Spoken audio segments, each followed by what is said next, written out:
Good morning प्यारे बच्चों, मैं नारायण विष्णु अपने यूट्यूब चैनल में आपका स्वागत करता हूं। आज बेसिक ग्रामर का जो मैंने सीरीज स्टार्ट किया है उसका सेकंड लेक्चर है। कल की क्लास में मैंने आपको वर्ड से लेकर के और सेंटेंस के बारे में इंट्रोड्यूस किया था। देखिए, ये वीडियो आपके लिए खास होने वाला है क्योंकि इस वीडियो में मैं आपको ग्रामर के उन बेसिक स्टेप्स को बताऊँगा जो हो सकता है बहुत से बच्चे ऐसे भी होंगे जिन्होंने पहले कभी नहीं देखा होगा। हाँ, यस, ऐसा ही है बेटा। देखिए, खास क्यों होगा वो भी मैं बता दे रहा हूँ आपको। इस वीडियो के ज़रिए जो बेसिक ग्रामर में आपको डिलीवर करूँगा, बताने वाला हूँ, उस बेसिक ग्रामर में मैं विदाउट टेंस, देखिए बेटा, टेंस नहीं पढ़ाऊँगा। और जितने बच्चे पढ़ रहे हैं आज ही अपने मन से बेटा टेंस हटा दीजिए। बिना किसी नियम के इंग्लिश आपको पढ़ना है बेटा, चाहे वो एक्टिव पैसिव हो चाहे डायरेक्ट इनडायरेक्ट हो, सिंथेसिस हो, हमको नियम नहीं पढ़ना है। ट्रांसलेट करना है, नियम नहीं पढ़ना है हमको, ठीक है। ये नियम के जो हम पढ़ते आए इसको हटाना है बेटा। विदाउट टेंस आपको नियम, जो ये नियम वगैरह के चक्कर में हम लोग पढ़ते थे, ये सबको हमको हटाना है बेटा, ठीक है।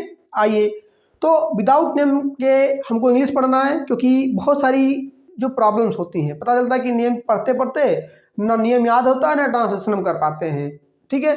टेंस पता चला कि 12 नियम याद कर लिए, उसके बाद भी हम हिंदी के वाक्य नहीं ट्रांसलेट कर पाते हैं, तो फिर ऐसा नियम याद करने से क्या फ़ायदा जिससे हमारा काम ना बनता हो, ठीक है। तो खास होने वाला है, आ जाइए इसको हम थोड़ा पढ़ाते हैं।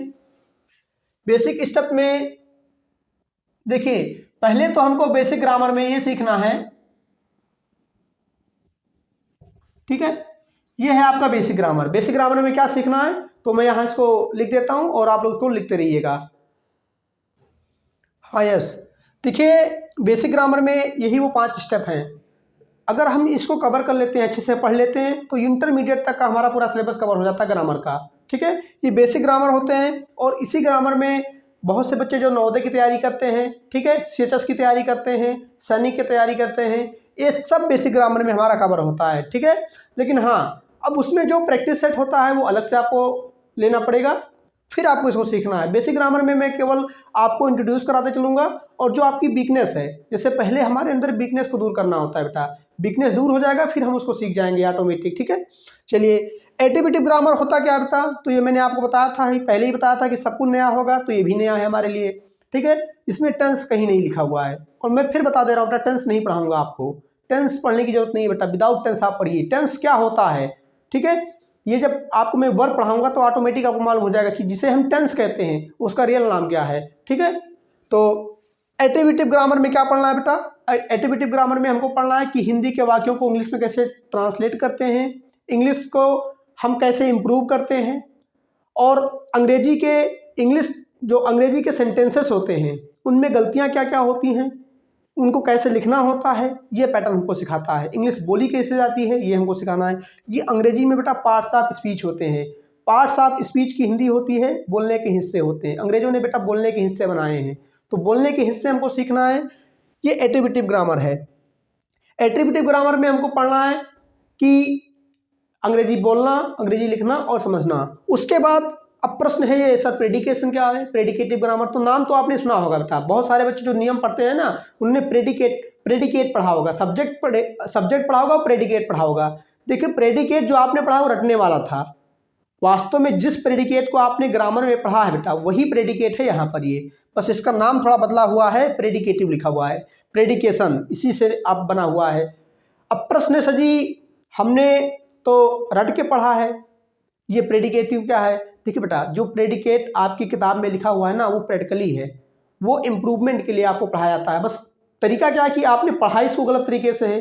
किताब में अगर प्रेडिकेशन दिया है तो प्रेडिकेशन को आप, जो चीज़ें थ्योरेटिकल हैं उसको आप थ्योरेटिकल करिए।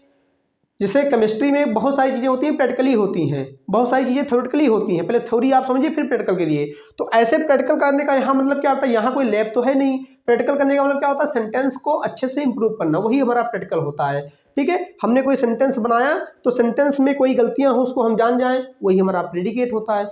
तो प्रेडिकेट में हम सारे स्टेप को अगर जान जाए तो गलती होगी नहीं, क्योंकि सेंटेंस में यही सबसे इंपॉर्टेंट होता है। सब्जेक्ट के बाद पूरा स्टेप जो हमारा प्रेडिकेट का ही होता है। तो प्रेडिकेटिव में हमको सीखना क्या है कि किया गया ट्रांसलेशन सही है या गलत, ये हम यहाँ से सीखेंगे। फिर उसके बाद हमारा आता है तीसरा स्टेप, एक्टिव पैसिव, सब लोग जानते हो, बताने की जरूरत नहीं है बेटा। डायरेक्ट इनडायरेक्ट सब लोग जानते हो, सिंथेसिस और ट्रांसफॉर्मेशन सब लोग जानते हो, ठीक है। अब आइए यहाँ पे एक्टिव पैसिव जो हम पढ़ते आए हैं, ध्यान नहीं बेटा, एक्टिव पैसिव है क्या यहाँ पर, ये एक्टिव मैनर्स होते हैं, पैसिव मैनर्स होते हैं, डायरेक्ट मैनर्स होते हैं। ये बोलने के तरीके हैं कि आप एक्टिव के सेंटेंस को बोल के आप अपने लेक्चर को कंप्लीट करते हो, पैसिव के सेंटेंस को आप बोलते हो यानी कि पैसिव मैनर में आप बोलते हो अपने सेंटेंस को, या आप डायरेक्ट बोलते हो किसी सेंटेंस को, या इनडायरेक्ट बोलते हो, या आप चारों को मिक्स करके बोलते हो। डिपेंड करता है आपके ऊपर। हम नहीं बोलेंगे पैसिव, हम केवल एक्टिव बोलेंगे। एक लड़के ने कहा सर हम केवल पैसिव बोलेंगे, एक ने कहा सर हम केवल डायरेक्ट सेंटेंसेस बोलेंगे, एक ने कहा इनडायरेक्ट बोलेंगे, एक कहा नहीं सर हम चारों को बोलेंगे। ठीक है, इन चारों सेंटेंस को हम कैसे सिंथेसाइज करेंगे, कैसे ट्रांसफॉर्म करेंगे, उनका ये सीखना होता है। यही हमारे स्टेप्स होते हैं। यानी कि यहाँ पे हमने इंग्लिश को लिखना बोलना सीखा, यहाँ पे गलतियों को सुधारना सीखा, यहाँ पे हमने दोनों स्टेप पे मैनर सीखे। 4 मैनर्स होते हैं बोलने के तरीके कि किस मैनर में हम बोलेंगे, अपनी शैली को सीख लिया। और यहाँ पर उसे हम छोटा बोलेंगे बड़ा बोलेंगे, छोटा बोलेंगे बड़ा बोलेंगे। यानी कि सिंथेसाइज में क्या होता है, सेंटेंस को एक सेंटेंस को तोड़ के 2 कर देना, 2 को 1 कर देना, ये हमारा सिंथेसिस हो गया। ठीक है, समरी करना, प्रेसी करना और उसको एक्सप्लेन करना, ये सिंथेसिस सिखाता है। ट्रांसफॉर्मेशन, हम उसमें प्रश्न करेंगे, यानी एक्टिव में हम प्रश्न करेंगे, एक्टिव में हम इंप्रेट करेंगे, उसको निगेटिव बोलेंगे, उसको ना ही प्रश्न करेंगे, क्वेश्चन, तो ये ट्रांसफॉर्म होता है। ट्रांसफॉर्मेशन इसी में आता है। यानी कि ओवरऑल पूरा हमारा सेटअप है बेटा। ठीक है, तो इसको नोट कर लीजिए बेसिक ग्रामर को। और हमारा पहला स्टेप आएगा एट्रीब्यूटिव ग्रामर। देखिए एट्रीब्यूटिव ग्रामर में हमारा बेटा बेसिक इंग्लिश की जो 7 बातें होती हैं, जिसका नाम है बेसिक इंग्लिश। यो बेसिक इंग्लिश में जो 7 बातें हैं उनको हमको सीखना है। चलिए तो आगे बढ़ते हैं वीडियो को। हाँ यस, देखिए ये हमारा बेटा एट्रीब्यूटिव ग्रामर है और एट्रीब्यूटिव ग्रामर में ये 7 बातें हैं बेटा।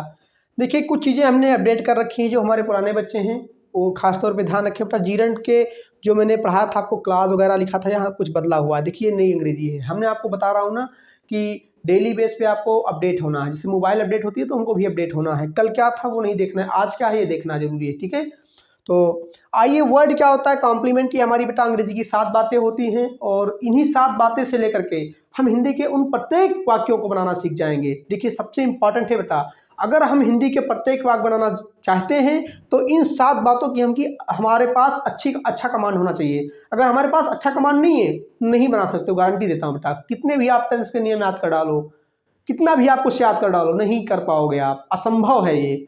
लेकिन अगर इन 7 बातों को समझ लिए बेटा, ये समझिए वो 7 खंबे हैं जिसपे आपकी जो पिलर्स हैं, जिस पर आपकी पूरी इमारत, पूरी बिल्डिंग बनी हुई है बेटा, यही वो 7 बातें हैं। ठीक है, तो इन 7 बातों पर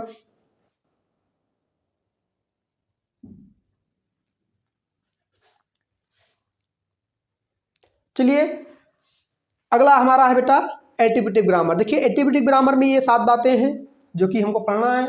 और यही वो 7 बातें हैं जो हमारे लिए बेसिक होती हैं बेटा। अगर आप हिंदी के उन वाक्यों को, हिंदी ही नहीं बेटा, अगर आप जो बच्चे CBSE बोर्ड के होते हैं, काफ़ी इनको प्रॉब्लम्स क्रिएट होती है, उनकी ग्रामर काफ़ी वीक होती है। यद्यपि उनका ग्रामर अच्छा नहीं होता, वो स्पीकिंग भी करते हैं, सब ग्रामर गलत बोलते हैं, वो ग्रामर में उनकी एक चीज़ें सही नहीं हो पाती हैं। यूपी बोर्ड के बच्चे हमारे हैं, वो ट्रांसलेशन के लिए काफ़ी परेशान हो जाते हैं। इंटर पास हो जाते हैं लेकिन उनको ट्रांसलेशन नहीं आ पाता है, यद्यपि वो कोचिंग भी करते हैं।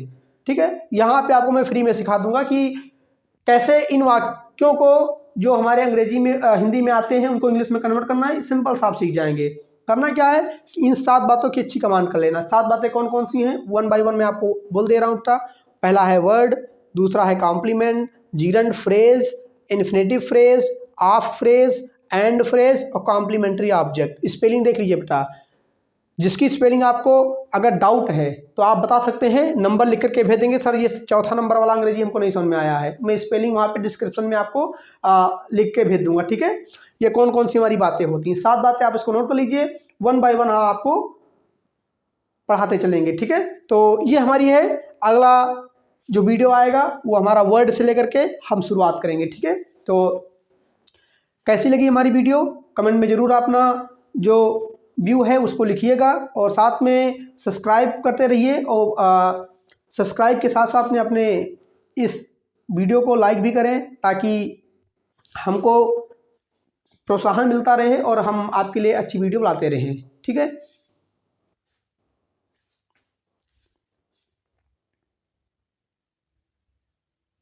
हाँ यस, देखिए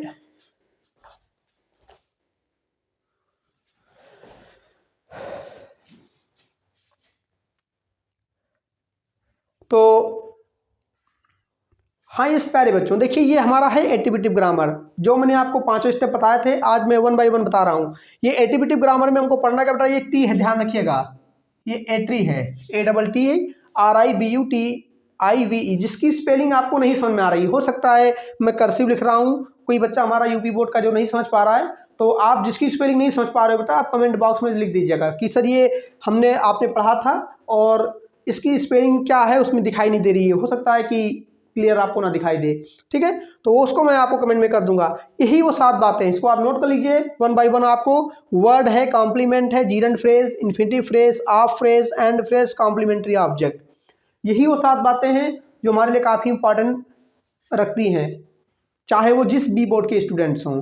ठीक है, सबके लिए लागू होता है बेटा, और ये वादा करता हूं आपसे, अगर इन 7 बातों की आपकी कमांड अच्छी हो गई तो हिंदी का प्रत्येक वाक्य आपके लिए आसान हो जाएगा।